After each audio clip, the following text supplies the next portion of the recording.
You know who it is, the horror flick, Digger Ditch, Super 6, Big Mitch. And I'm kicking in doors with 03 O's. And I'm bringing 28 101s because we Vegas sons. It's the Meadowlands. It's the Meadows, man. Big Hubba Dub. And you already know I'm on them things, scrub. Bam! Nah, I'm just playing. Welcome to Vegas Chronicles, man, with your man, the horror flick, Mr. Big Mitch. And today, like every other day, we talk actual factuals. First and foremost, shout out to the brother Carr. You got a lot of Vegas history, man, and I would love to dialogue with you. You know a lot, you do, and you accurate.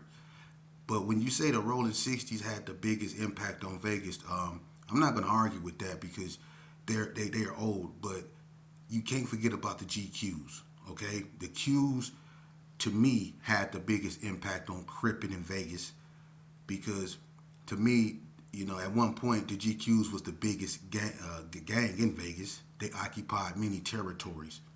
You know, I'm not saying that they influenced everybody, but overall, I think the GQs had the most impact on cripping in Vegas. You can't take that from them because at one point the GQs were the most popular Crip gang, and at one point you could say they were the most popular gang because everybody wanted to be a GQ at one point. That can't be denied. And if they say they wasn't, they lie. The GQs was a very popular gang back in the early 80s. You know, they were popular. All right, so I give it to the GQs, but if some people give it to the 60s, hey, that's what it is. But moving along, today I want to talk about, the Serenos and an incident that took place in Southern Nevada Correctional Center. And I think this was in 97, 98. And it was behind, see, to give you an understanding better of Indian Springs, you have to understand that at this time, Indian Springs was wide open. When what I mean by wide open, I mean it wasn't like we was even in prison, man. I'm gonna be honest with you. They had one tower on top of the gym. Okay, you had units. The fish tank at this time, I think, was in unit. The fish tank was in unit unit 7. You know, before it became the workers unit, if I'm not mistaken, because the workers unit was unit 2. Okay, but you had units 1, 2 to 6. You had 6 units. So you had over 1,000 inmates on that yard. You had one gun tower that was on top of the gym that was supposed to watch out for all, these inmates. But all the other towers was way out, and they were basically for people that tried to escape. But the people that were actually on the inside of the prison, you had one tower that was really over them, and that was the one above the gym, and everybody know that. Indian Springs was wide open. We had everything we wanted. Every drug that a person had on the street, we had in that prison. Believe that. And then we used to have Kwanzaa. And during Kwanzaa, your family can come up there and bring you food. The drill teams came up there. Freddie Banks and all them people, came up there and played basketball against the prisoners, and it was so much. It's not like that no more. So I can speak on this, and it's the truth. It was so much drugs up in there. And it wasn't just drugs. We had everything we want. Dudes was walking around there with rollers in their hair, with robes on, and stuff like that. People had rings on every finger, in their ear, around their neck. They was knocking female COs left and right. Y'all remember the Miss Porters, the Miss Arms, the Miss Sweeneys, all them. They was getting knocked up in there left and right, man. You know what I'm saying? So it was wide open. It wasn't like we was even in prison. On the weekends, we stay out till 11:45. The yard didn't close to almost 8:45. The coffee shop stayed open past 6. We was doing what we wanted to do, really. I'm serious. The yard was wide open. But what happened, when it comes to drugs and it being wide open and gangs being, it was a lot of gangs on that yard. It comes with friction. And the blacks and the Mexicans, they kept having skirmishes, not major wars like that, but skirmishes, And the administration, they got tired of it, And so what they did is they decided to teach us a lesson. So they locked us down. And normally when they lock us down, they normally lock us down for 3 days. No, normally no more than a week. They let us right back out, right? Depending on what happened. So on this episode, they were so mad because some jumped and it was kind of bad. You know, some Mexicans and some brothers got into it by the gym, and it was a big old fight down there. It was some rock throwing, and a lot of people got injured, kinda. So they locked the yard down, and they was mad, and they wanted to teach us a lesson. So one of the things that they did is when they gave us our sack lunches, instead of giving us what we supposed to get by law, which is 2 sandwiches, our eggs and all that, they gave us 1 sandwich and 1 piece of cake, 1 egg and all that. So they was shorting us our food. So the Serenos, they decided they wasn't going for it. And you know, that's one thing I could say about, you know, the Serenos when it comes to that. They're structured. And when they move in unison together. And that's one thing that puts them ahead of everybody else in certain aspects. Is because their togetherness, their unity amongst one another, the communication that they have amongst one another. They move, you know, as one. When one go, they all go. You know, and they're good at planning stuff, you know, and using the element of surprise. That's one thing the Serenos has mastered, the element of surprise. And on this episode, on this incident, they decided they weren't finna lock down. They all agreed. They even tried to put the animosity and the tension that they had between the blacks aside, because the administration wasn't just doing them wrong, they was doing everybody wrong. And they tried to basically call like a truce with the black, like, hey, let's, you know, refuse to lock down, man. They giving us 1 sandwich and all this old stuff. They starving us basically in the room. And they was. They had our stomach touching our back. You know what I'm saying? All them muscles and all that was gone. Everybody up in there was looking like they was on something, smoking something. Them people, man, we was little as a mud up in there. So when it first happened, they were letting her go 1 wing at a time to the child hall, just 1 wing, to see if it would be any type of friction or animosity between the blacks and the Hispanics. And then they started letting us go 1 unit at a time to see if it's going to be any tension, animosity. That's how they slowly open the yard back up. So when they started letting us go 1 unit at a time, the Serenos, they say after dinner, we not locking down, right? They tried to go to the blacks to get them on board. Some blacks was with it, and I'm not gonna lie, most of the blacks that was with it was from California, because where they come from, they used to standing up to administration like that. You had some Vegas blacks that was with it, but then you had some blacks that didn't want to politic a truce with the Serenos due to whatever. So not all blacks was on the same page. So the Serenos, they was like, you know, we just go move how we go move, right? So it came, I was in Unit 6. I was in the unit with, it was me, I was down A Wing. I was down the ring with Easy Money, Ledrick, Bankroll, Bob, Gangsta Rob, them stayed in the unit, him and Sally Ted, Old Man Killer. It was a bunch of people, Stack of Dollars, all us, we was all up in the same unit. We was in Unit 6, Tall Dog, we was all in Unit 6, right? So when we go to dinner, we didn't know that, I didn't know that the Serenos was finna refuse to lock down. I was just happy to be able to walk to dinner. You know what I'm saying? And eat and do all that. I was sick of that room. So when we go down at a dinner and we come back, I go down to our wing, they blinking the lights. They got, y'all remember Reese, C.O. Reese, Fat Reese? That looked like that, he looked just like that pig looking man on Captain Planet. Got the crew cut, looked just like a pig, about 300 pounds. Y'all remember Reese? Reese was a cold piece of work, right? He working a unit at this time. So when the Serenos come in the unit, they start gathering up in the rotunda. Everybody else going to their room, but some blacks like looking at the Serenos like what they on. Some blacks knew what they was on, but then other ones was like what they on. And it was like on their guard. So they start grouping up in the rotunda, and when they all get in the rotunda and everybody else go down their wing, Reese, he telling them, he say lock down.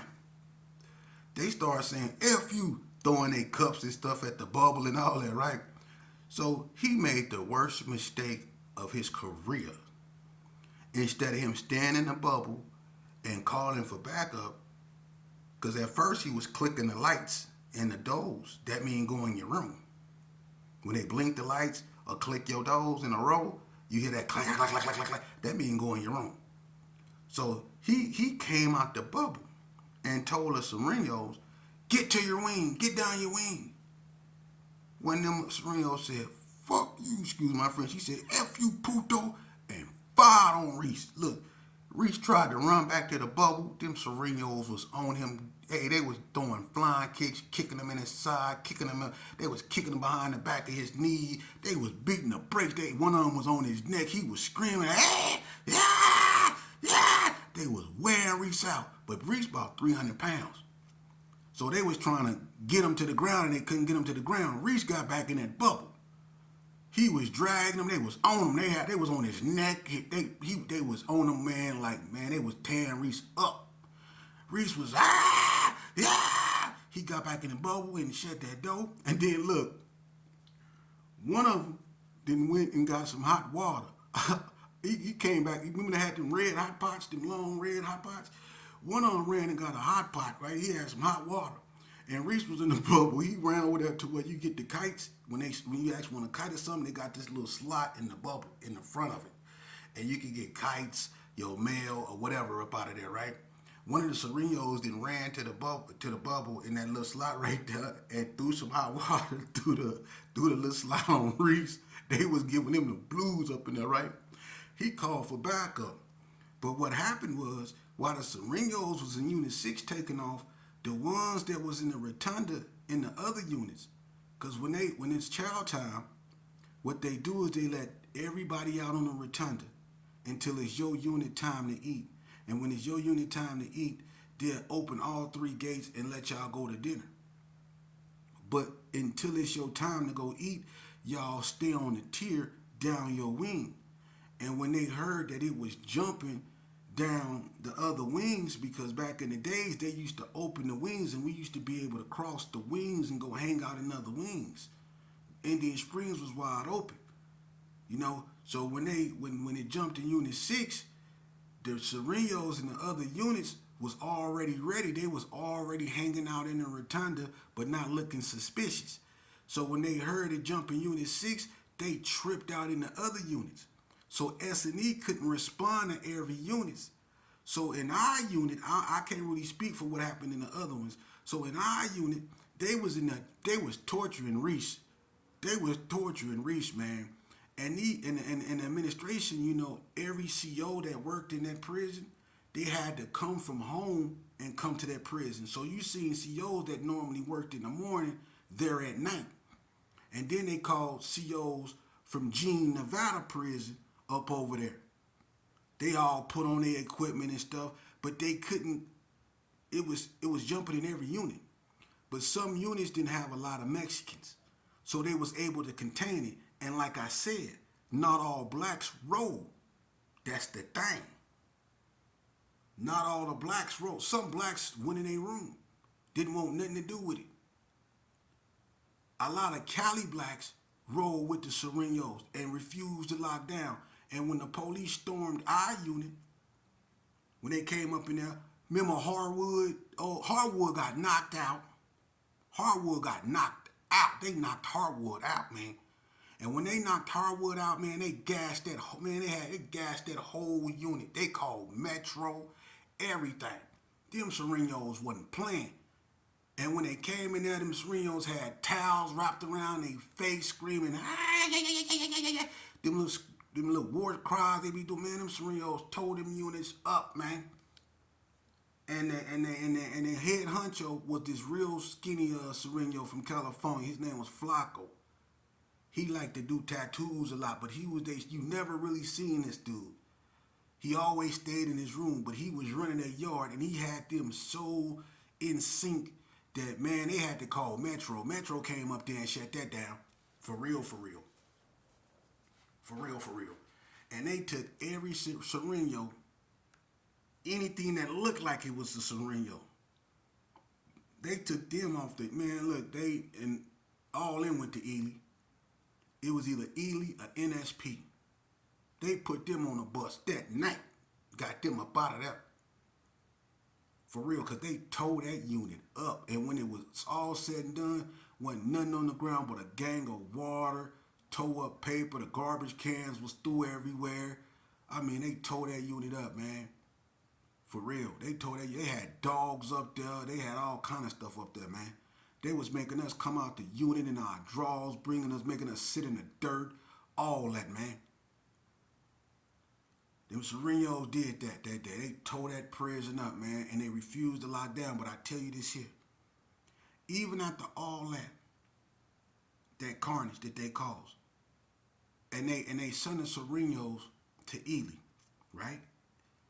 After it was said and done, the next time we got our sack lunches, we got what we were supposed to have, though.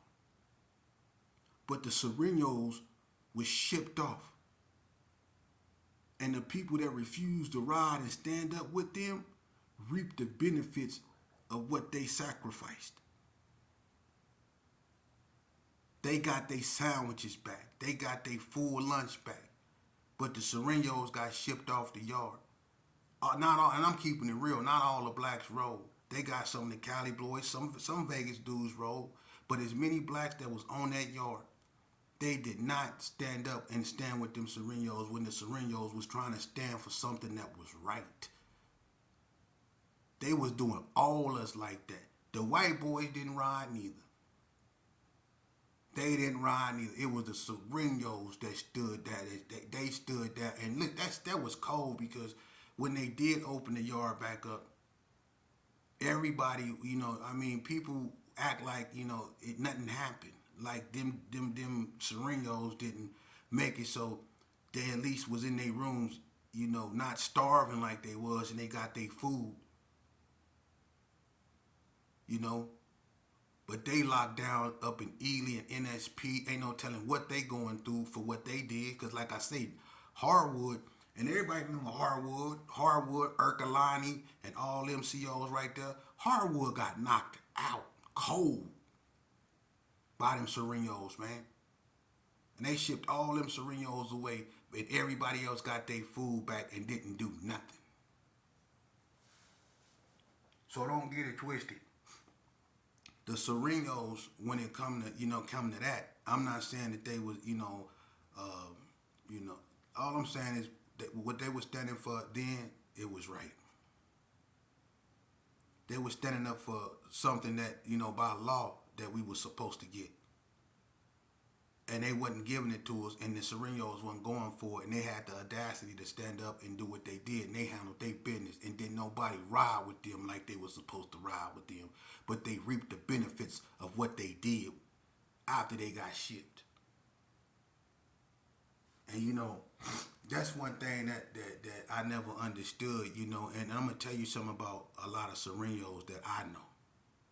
And I know the real ones, and the ones that, it's hard for them to even talk to, blacks because of politics.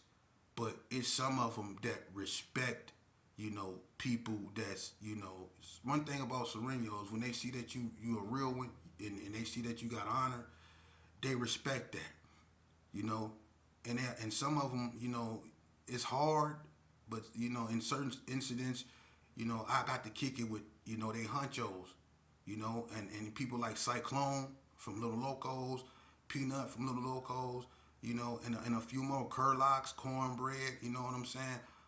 It's a bunch of them Serenos.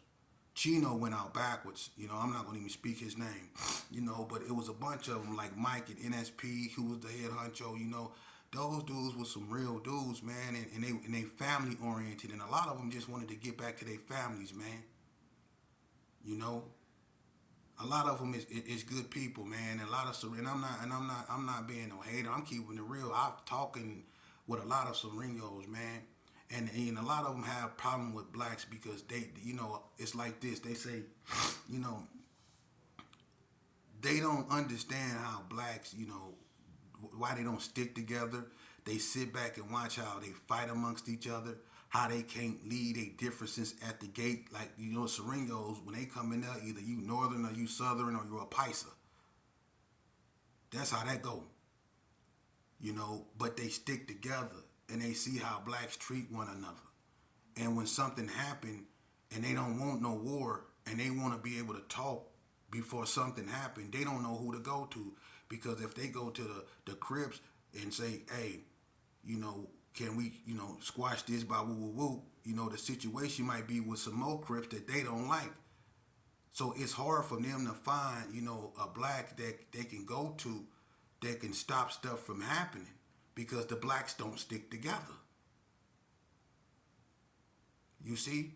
And they don't understand that, And one thing about them, when it comes to like sanitary stuff, when it comes to like taking a shower, see, it's mandatory that you do that when you a Sereno. You're not going to walk around there stinking.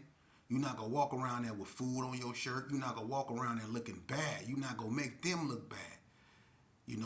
Blacks, they don't care. You got dudes walking around there with no teeth, that with food on their shirt, wearing state shoes with a shoestring as a belt. Y'all know how some of them brothers be looking up in the pen like they still on the streets under a tent. See, them Serenos, they ain't with none of that. You go clean your room. You go get your butt in that shower. You go exercise. You go, and that's why they say, like blacks stink. That's why they use that, because certain brothers is unsanitary. And it's like, blacks don't make blacks get in the water. They only make comments like, hey, we didn't kill all them alligators. You can take a shower, right? They won't make them take showers because you got some brothers that are running around there stinking to the point to where a dude will come up to him and say, hey, man, you need some deodorant or something, homie? Them Serenos ain't going to allow you to walk around there like that around them. For real. That's the thing. See? You got some brothers that do what they want to do, that live foul, who don't brush their teeth, who don't be washing their face, and it ain't nobody making them do it. See, them Serenos, you not gonna do that. That's why the Serenos, when we go eat, they make sure they when everybody come out, they wait for one another. That's the first and foremost. And when everybody leave, they make sure they line up in the back. The blacks is always in the middle. Me, I realized that a long time ago. That's why I always walk to the front. Because you have the whites in the front, the blacks be in the middle, and the Serenos be in the back. So if it's ever a war, the whites go hit from the front and the Serenos go hit from the black. So the blacks is in the middle, getting hit from both sides. And when we sit down, you have the whites in the front, the blacks the Serenos in the middle, and the blacks in the back. It be the whites, Serenos, and the blacks. That's crazy, because it's like, if you white, you're right. If you're brown, stick around. And if you're black, get back. That's how we sit, with our backs up against the wall. That's crazy. That's crazy.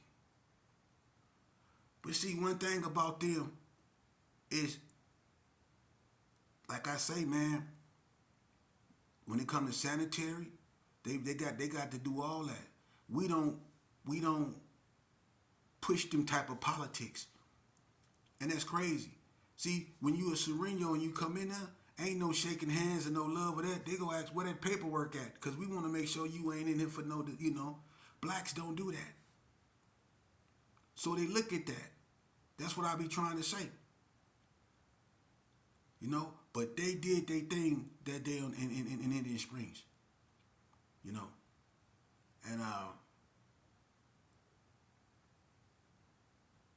the Serenos, man, is I only thing I can say, man, I'm not no hater. I'm not even in that life no more. But the Serenos in Nevada is a force to be reckoned with, man. They have transformed themselves. They are more structured, and they're a force to be reckoned with. And the blacks, they don't get along with each other. It is what it is, but it's always separation, man. You go always have people go say the North don't speak for the West don't speak for the North, or the Bloods don't speak for the Crips don't speak for the Bloods, and the Gerses don't speak for the 60s, and vice versa, and all. It's gonna always be that type of stuff, and that's why I say, one day, it's gonna happen, and it's gonna be to the point to where it's gonna be like California, man. The Serenos gonna take over the prison system. As far as the inmates concerned, because they stay structured. Blacks, they stay at each other's throat, and that's what it is, man. But moving along, I don't recommend that for nobody, and to anybody watching this, I suggest you don't sign up for none of this. I always speak on that. You can say, oh, it's the time you get to preaching, and that's your problem. You should have listened to the preachers when they was preaching to you. Now we at a point now to where we desperately looking for solutions, and the people that normally come up with the solutions, we didn't let them die off. The ones that was telling us before we got to this place, that tried to, stop us from getting to this place. They all dead and gone. They dying off, and now we've been left up out here, and we've been left with leaders like Sexy Red. Yeah, we've been left with leaders like y'all know who. Look who's speaking for us. And when people reveal the truth to you, you hate them. You want to shout them down. And this is one thing I don't understand either. I'm straight where I come from and what I've been through in my life. As a former gangbanger and a treacherous one at that, and I really come from Hurricane.